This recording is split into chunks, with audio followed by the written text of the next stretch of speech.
হযরত আবু দারদা রাদিয়াল্লাহু তাআলা আনহু তার পিতা আবু আশআরী রাদিয়াল্লাহু তাআলা আনহু থেকে বর্ণিত, তিনি বলেন, যখন হযরত ওমর রাদিয়াল্লাহু তাআলা আনহু তিনি জখম অর্থাৎ আঘাতপ্রাপ্ত হন, তো তখন তার ভাই সোহাইব তখন আফসোস করে, হায় আমার ভাই, হায় আমার ভাই, আফসোস করতে থাকে। তো তখন হযরত ওমর রাদিয়াল্লাহু তাআলা আনহু তিনি বলেন, তুমি কি জানো না যে রাসূলুল্লাহ সাল্লাল্লাহু আলাইহি সাল্লাম ইরশাদ করেছেন যে জীবিতদের কান্নার কারণে অবশ্যই মৃতদের আযাব দেওয়া হয়।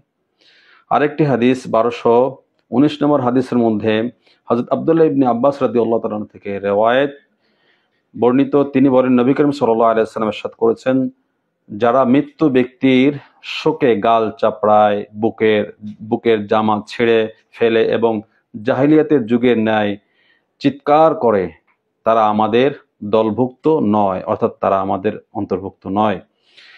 তো এই দুইটি হাদিস দ্বারা বোঝা যায় যে কারো মৃত্যুতে বিলাপ করলে, অর্থাৎ কোনো ব্যক্তির মৃত্যুতে বিলাপ করা, জামা ছেঁড়া, বুক চাপড়ানো, কান্নাকাটি করা, এগুলো জায়েজ নাই এবং এইগুলোর দ্বারা কি হয়, মৃত্যু ব্যক্তির শাস্তি হয়। সুতরাং আমরা এই সমস্ত নাজায়েজ কার্যকলাপ থেকে এবং নিষিদ্ধ কাজ থেকে বিরত থাকতে পারি। আল্লাহ তাআলা তৌফিক দান করুন, আমিন।